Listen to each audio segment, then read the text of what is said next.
Well, friends, let me just say that this is the easy week. This is the week when we explore fundamentals. We question the obvious. We see if there's a new look to be found, some new light to be shed, some approach which our coming together makes needful and meaningful. So we begin at the beginning. We first of all have to ask, where is the beginning? Yoga is immensely profound, marvelously complex, and yet essentially very, very simple. That, of course, is a conundrum. It's a paradox. Everything in the area of spiritual growth is beset by paradox. The greatest of teachers have in fact deliberately confronted us with paradox. It's called parable.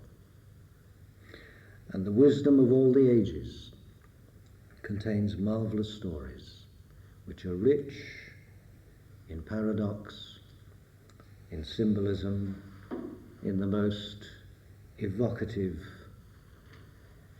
sequences of ideas and symbols.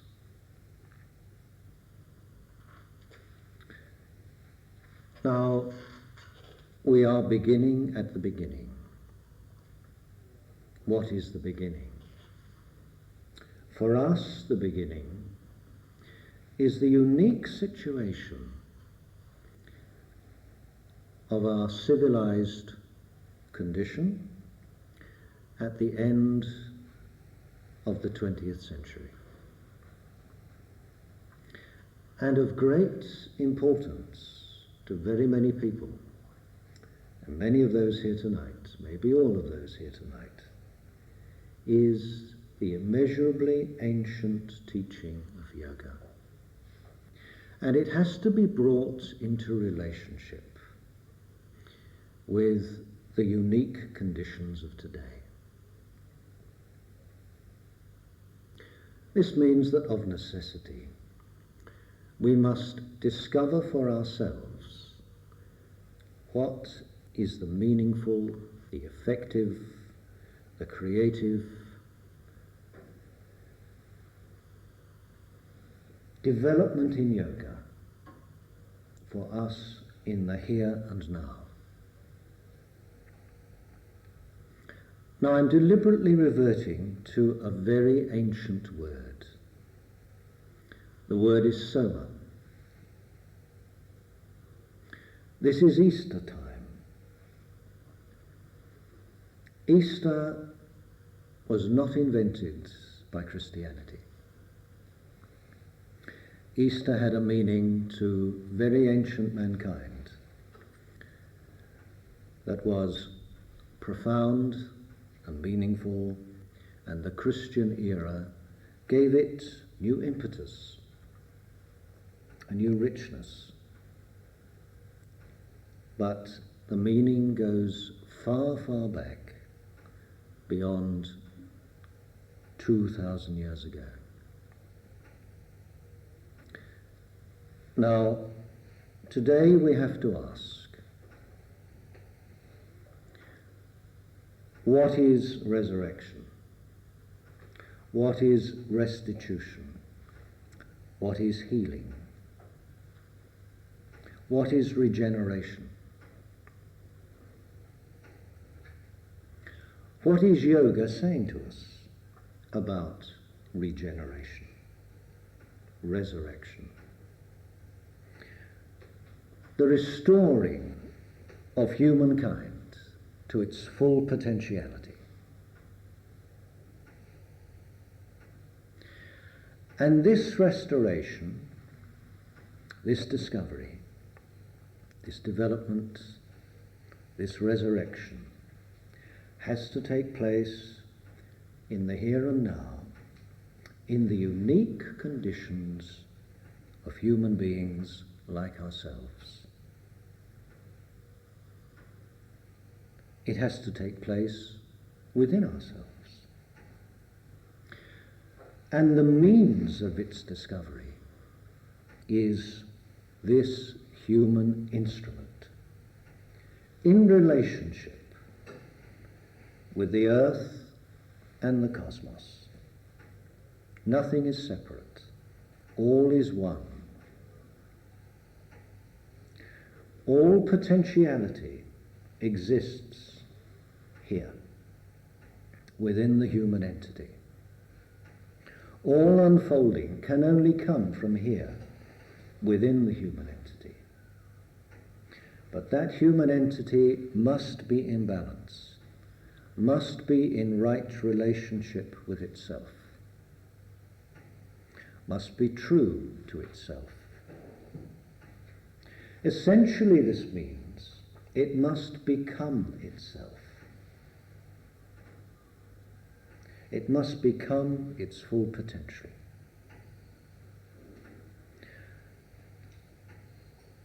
And the ancient seers of yoga express themselves in profound language, marvelously expressive and relevant to what we have to discover in the here and now. And what we have to discover in the here and now is how we as human beings, finding out about yoga, finding out about human consciousness, the human organism, its potentiality, how we can relate to the greater universe, and how we can find truth in the here and now.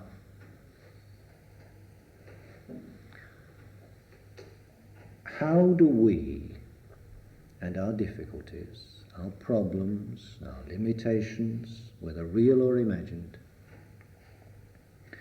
how do these problems that we discern come to be affected by, given a new perspective by, diminished by, and healed by yoga? That is the discovery. How we, as experimenters, as questers, as seekers,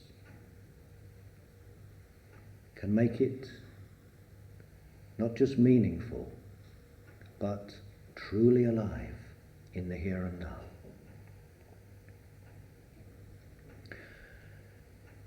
And the problem in this simple week is really, in some respects, the biggest problem of all. How to make the relevant and the profound effective and meaningful in the here and now, without trivializing, without cheapening. And how, by sharing, to bring together those insights manifest in our group consciousness through our shared experience.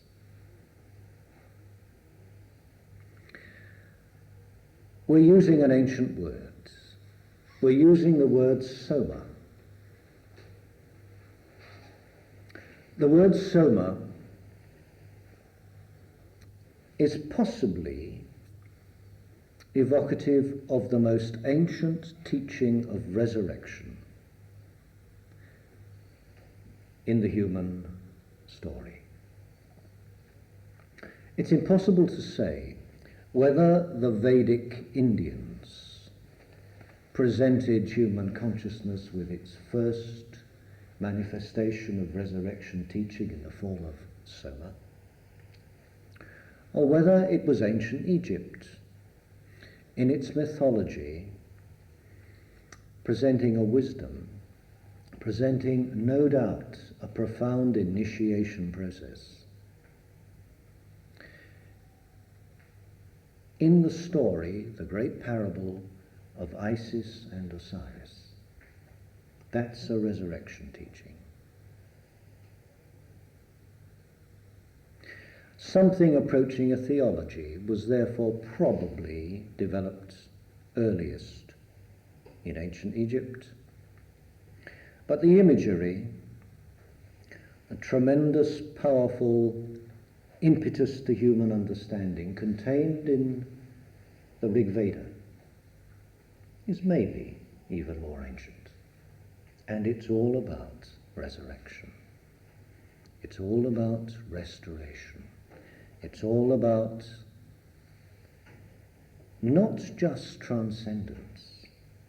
not just transcendence, but the bringing of the power of the light into human consciousness, effectively into human realization in the here and now.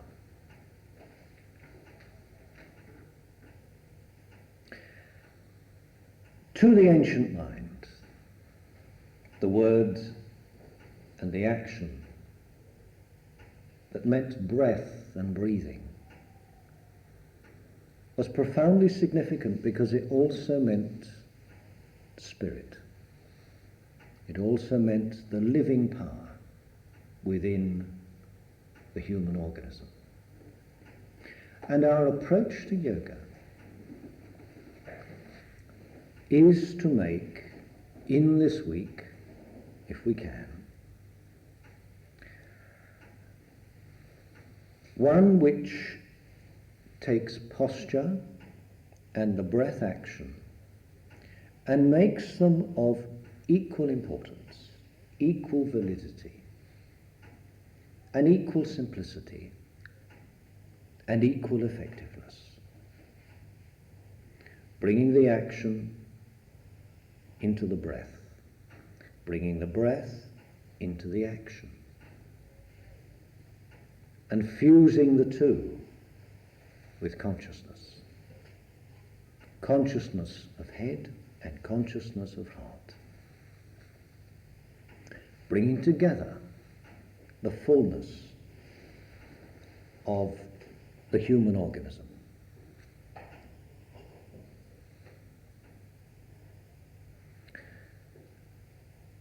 I'd just like to point something out. This afternoon I glanced in a dictionary. And it's amazing how, if we go back to the early origins of words, how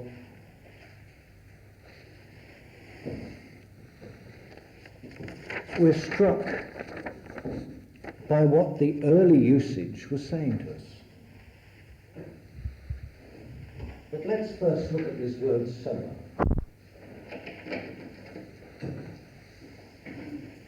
Gosh, you walk on this with your socks, friends.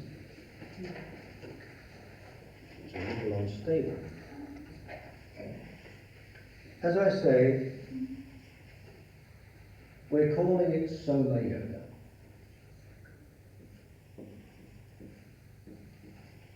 That word expresses an ancient mystery. And I strongly suspect that if we really discover the meaning of breath in our practice, if we really utilize the power of the breath in our experience, then we shall have discovered Soma. Soma meant the elixir. The elixir of life. Now it's possible to look at it this way. So and su, different inflections of the same syllable, mean essence.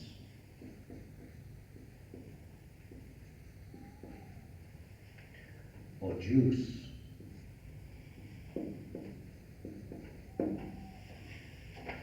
in the human being, on the crude level, it was the blood.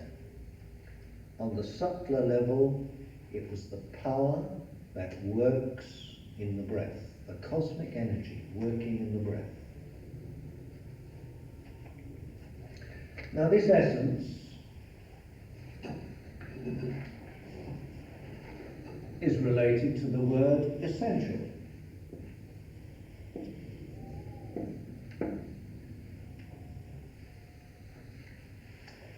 And is based on the Latin esse, the verb to be.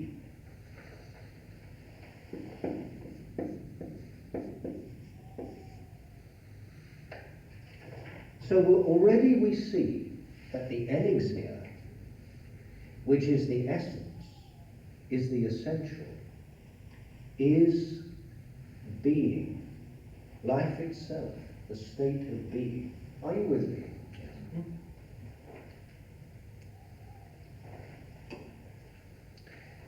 Now this is very interesting. There was, in the ancient world, a brotherhood in the Levant and in Egypt and in Syria that greatly impressed some of the greatest of the ancient minds. This brotherhood were called Essenes.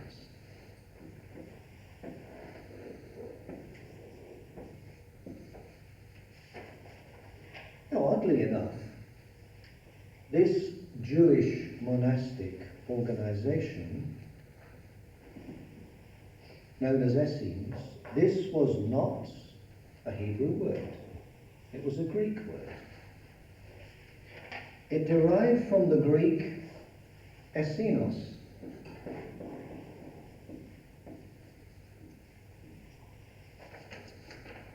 who, according to my Oxford Dictionary, essenos is of dubious etymology. They don't know its origin.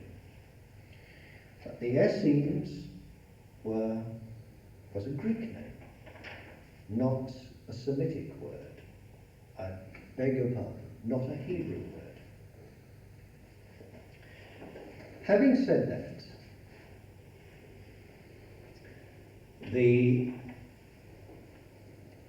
Essenes of Chaldea, in Chaldea, the word Essene meant healer.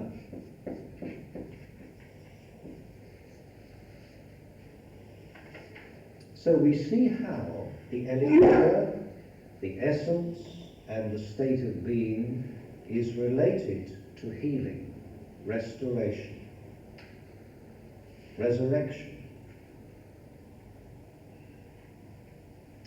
Now, our word Easter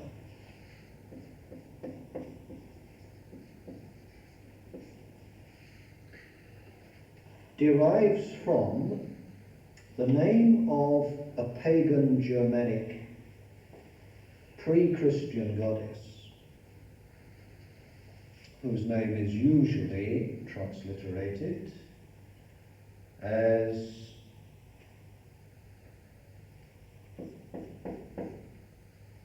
Eostre,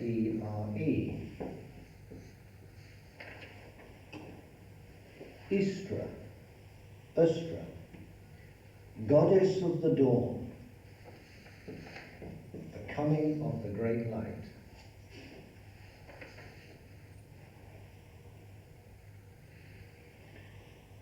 And in the Rig Veda,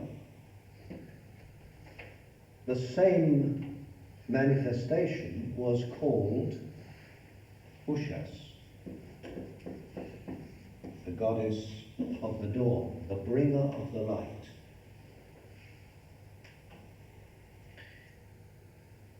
Let it also be said that the word Essene in Chaldea, meaning healer, the Greeks also called the Essenes therapeutae.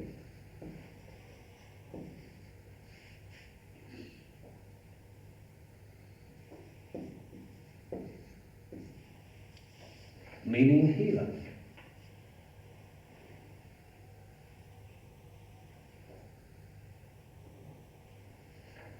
I beg your pardon. I beg your pardon. The Essenes in Hebrew were, the word means elder. The wise elder. So here we have the wise elder, the healer, and the dawn, the coming of the light. The Greek dawn goddess was called Eos.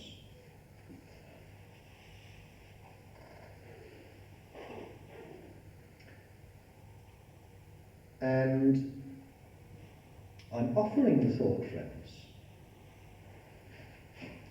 that Eos, the dawn goddess, plus esse, to be,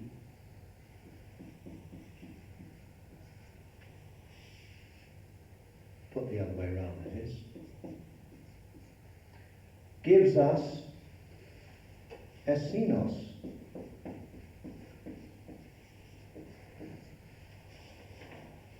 The Essenes, the Greek word for the Essenes.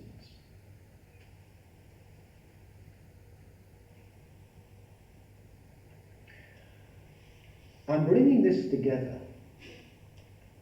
because the wisdom of the ancient world was extraordinarily mobile, just as many of the peoples of the very ancient world were extraordinarily mobile.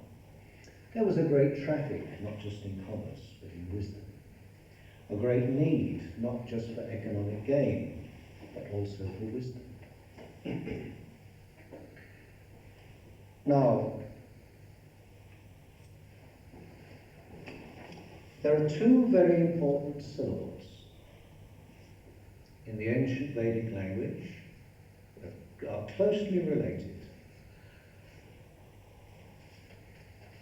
Bra means approximately, only approximately, as if you say it more than approximately, you have to write an essay.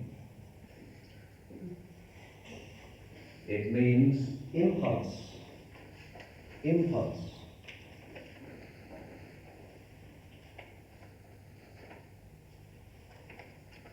Especially sound impulse.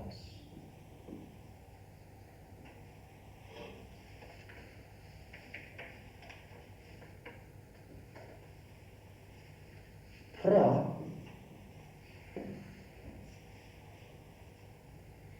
means impulse not confined to sound.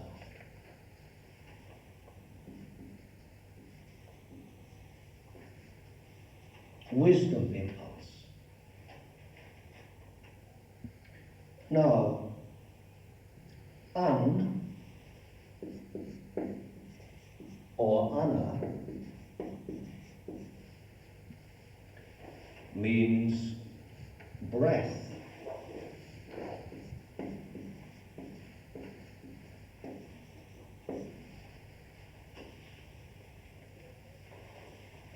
And breath, in this context, also meant consciousness. It meant being. It meant esse. So breath and being are indivisible. So you can see how Brahman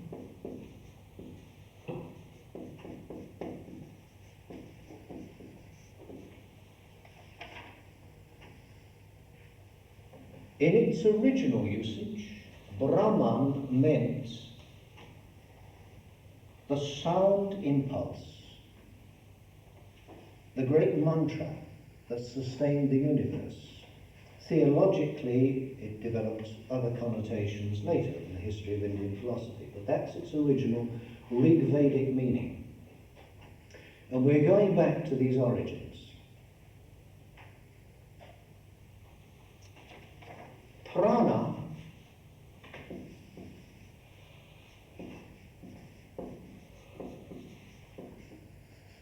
is cosmic energy, cosmic impulse. From impulse and breath, prana means the vibration of life penetrating in a fundamental rhythm through every atom of existence, and not least through the human entity. So pranayama, the discipline of the breath,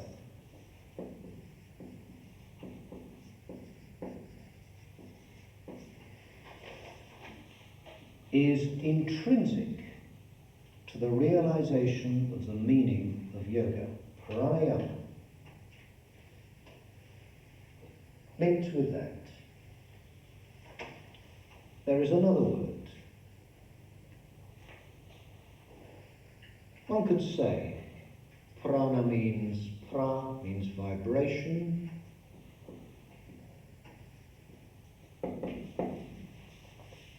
ana, breath, vibration.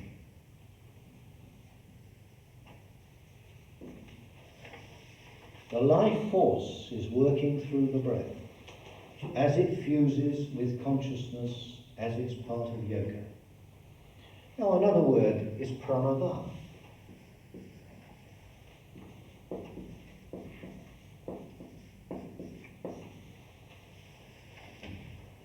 Now va is the verb to blow.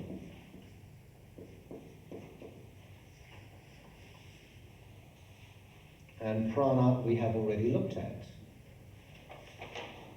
The breath of life. Prana is the breath of life.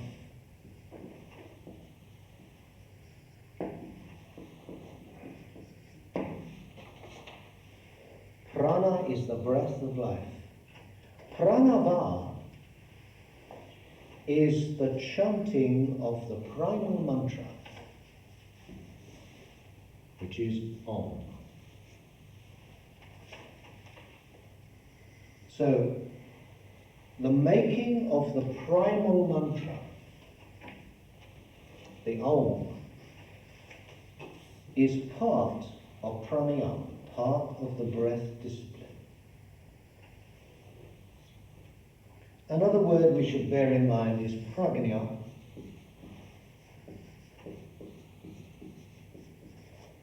which means approximately wisdom.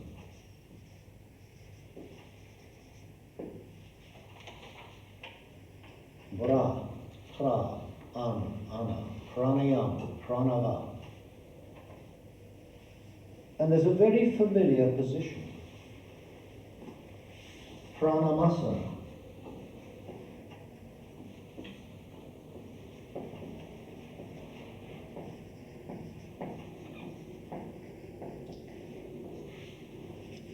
The posture of prana, which is simply the bringing of the left side and the right side together at the heart, in that mudra, that gesture known as namaste, and allowing the breath to happen. Very simple thing. Everything we're going to do this week is very simple. Now this Om is the logos, the Greek word for the primal sound vibration that sustains the universe, the logos. And in Christianity, the logos equals Christ.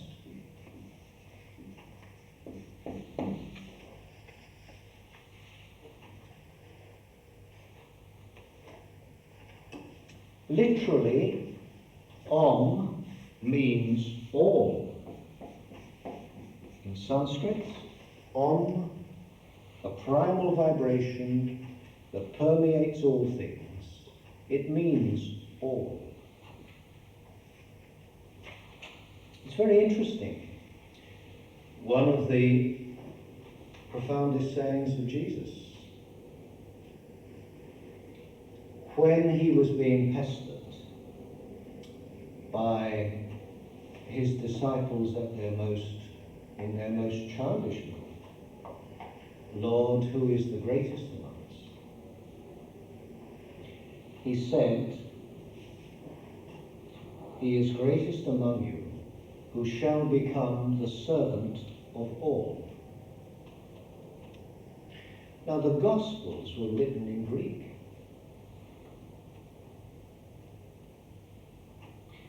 And the word for all that would have been used was pan.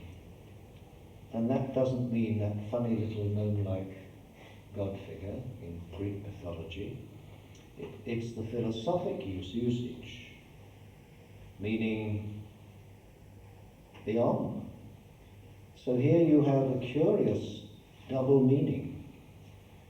Christ was the Logos, the on. And the greatest among you shall become the servant of all. So that gives a further deeper meaning to that saying.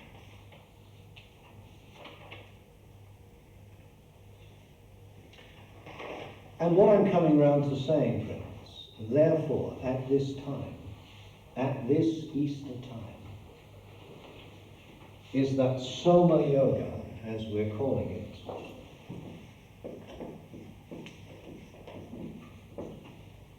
is resurrection yoga.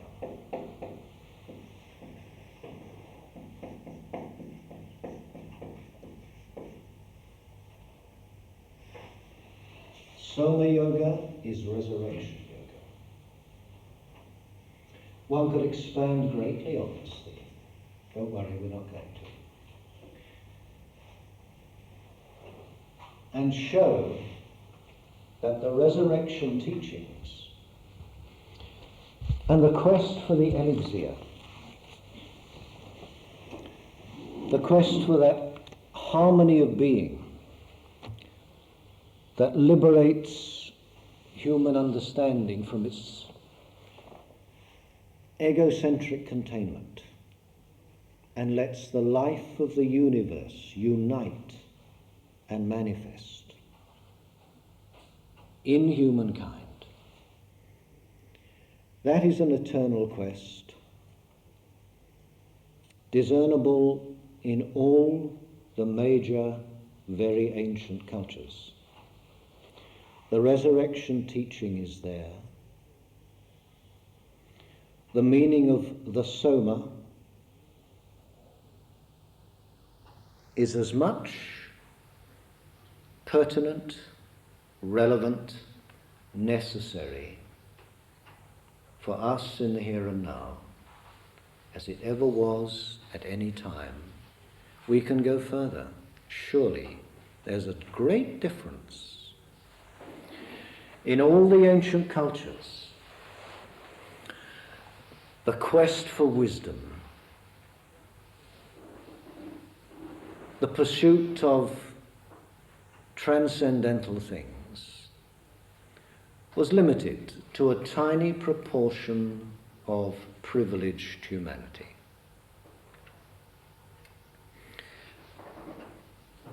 This is no longer true.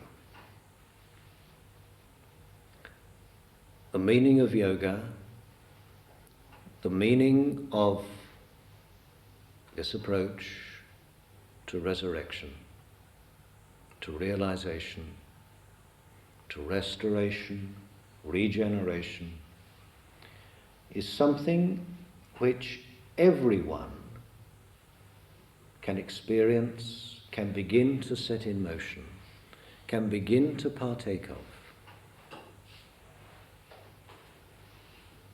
Something which all humankind must apply themselves to, I would suggest. If humanity is to survive the crucial years of the last phase of the 20th century. This then is our yoga. This is what together we shall be attempting to explore, to make meaningful, is discovery of ourselves through the finding of the power and the wisdom in the breath, which is the key, unlocking those many blocked doors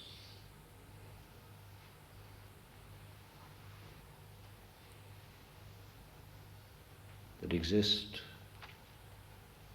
within the psyche of our time. So, friends, it's an ancient quest, and it's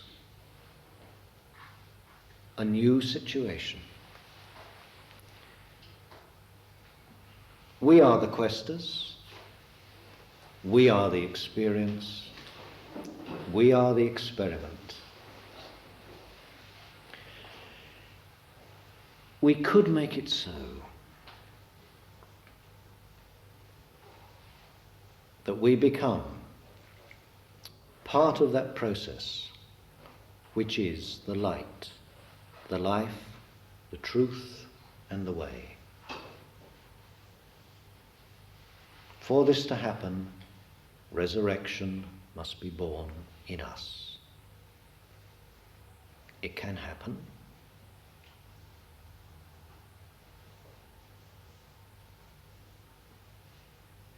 And in the next day or two, I think we may gain a few fresh insights and an impetus along that way.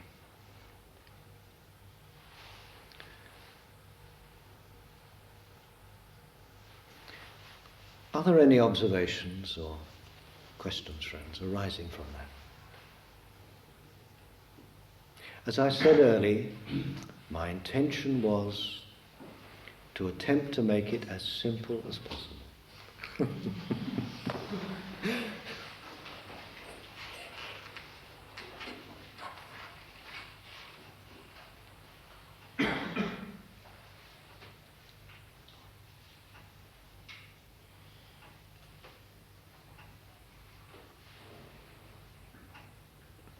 So, yes. Sorry, I have 2 or 3 comments to make, simply because I'm new to this. That breath should be necessary to life, should be the essence of life, without which life cannot be sustained. Yes. Is something that would have occurred even to primitive man, long before recent civilizations. Yes. Yes. That this breath is necessary not only for human beings, but for all living things. Yes. Would also be apparent by simply looking at the movement of the animal. Right. In terms of respiration. Right. That the sun was necessary for the growth of life. Right. And therefore the birth of the sun for most of the world in the East is another thing that you would expect to be linked.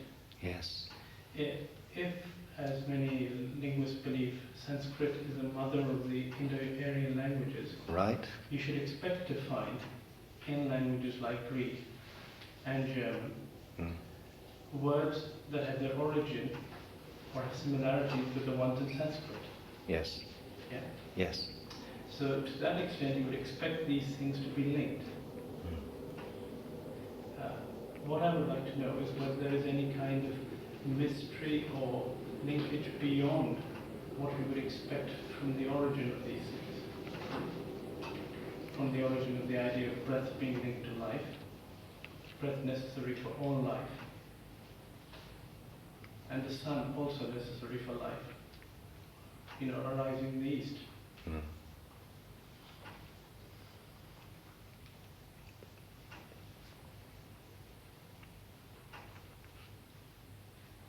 One of the amazing things, I mean, as you pointed out,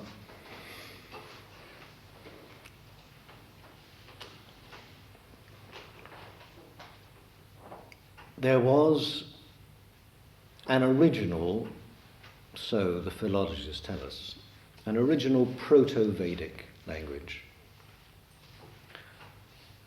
from which derived, amongst other things, German, the Germanic group of languages. Sanskrit itself was a much later development.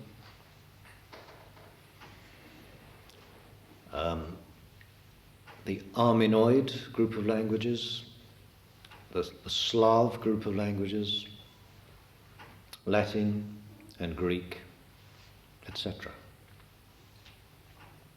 These can be crystallized for our purposes into ancient Greek, ancient Latin, and ancient Vedic pre-Sanskrit.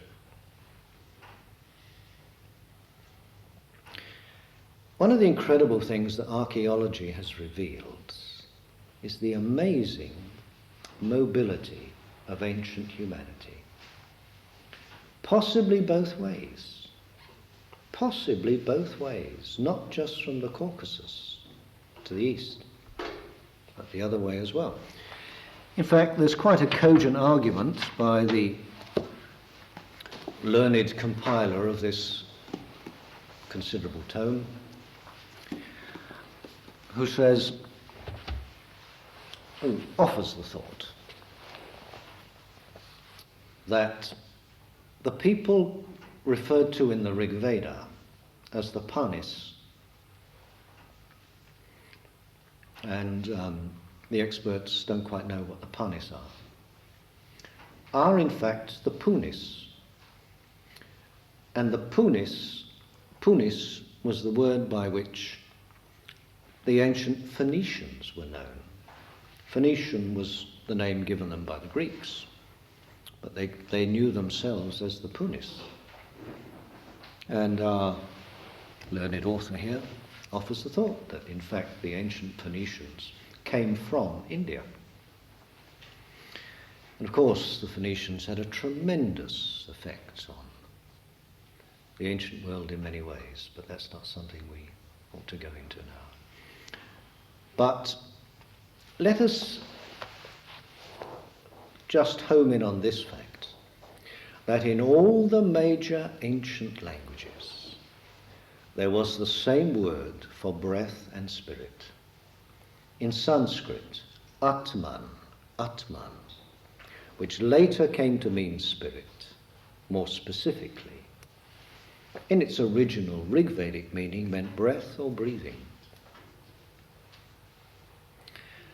That in Arabic, ruah means breath and spirit. In Hebrew, ruach means breath or breathing. In Greek, same word, means breath or spirit. In Greek, same thing, breath or spirit. In Latin, breath is spiritus. And the Holy Spirit is spiritus sancti, sacred breath. What is that telling us about the mystery of the Trinity? It's telling us something very real, profound, and discoverable within ourselves. One could enlarge on that. Breath and spirit were virtually the same experience and therefore the same word in the ancient culture. I felt for many years that as a generality, the most essential thing to discover in yoga in our time is the underlying meaning of pranayama, the experiential meaning. Not just mechanically going through certain processes which one inherits and one is told are very beneficial and so on, but actually linking consciousness and breath and seeing inwardly what happens to consciousness itself, what happens to health, what happens to healing, what it does for the innate healing impulse in the human organism. how transformation can occur, how tremendous change can arise in human experience when we discover our own breath and our own breathing.